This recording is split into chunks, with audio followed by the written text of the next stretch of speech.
তৌহিদি জনতার নামে এই জামাত শিবির, এই মদুদিবাদী যারা আল্লাহু আকবরের স্লোগান দিয়ে যারা মাজারে আক্রমণ করে, অনতিবিলম্বে তাদেরকে ডেকে অথবা অ্যারেস্ট করে শাস্তির ব্যবস্থা করুন।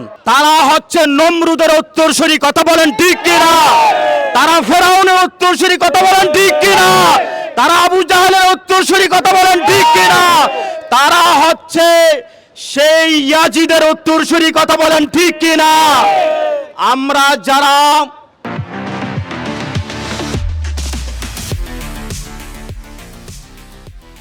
আহলে সুন্নাত ওয়াল জামাতের দাবিদার, আমরা যারা সুন্নি মুসলমান, আমরা যারা নবীকে ভালোবাসি, যারা আহলে বায়াতকে ভালোবাসি, যারা সাহাবাই কেরামকে ভালোবাসি, যারা আউলিয়ায়ে কেরামকে ভালোবাসি, তাদের সাথে আমাদের কোনো সম্পর্ক থাকতে পারে না। তাই আমি এই দেশের মাজারগুলোকে হেফাজত দেওয়ার জন্য, মাজারগুলোকে সংরক্ষণ রাখার জন্য সারা বাংলাদেশের মুসলমানদের দায়িত্ব আছে না নাই?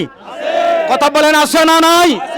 এবং শুধু মুসলমানদের দায়িত্ব নয়, এদেশের রাষ্ট্রীয়ভাবে প্রধানমন্ত্রীর নিকটে আমি আরজ করব, আমার দেশের প্রধানমন্ত্রীও যেন প্রত্যেকটা মাজারকে সুরক্ষিত করার দায়িত্ব নেয়। কথা বলেন ঠিক কিনা?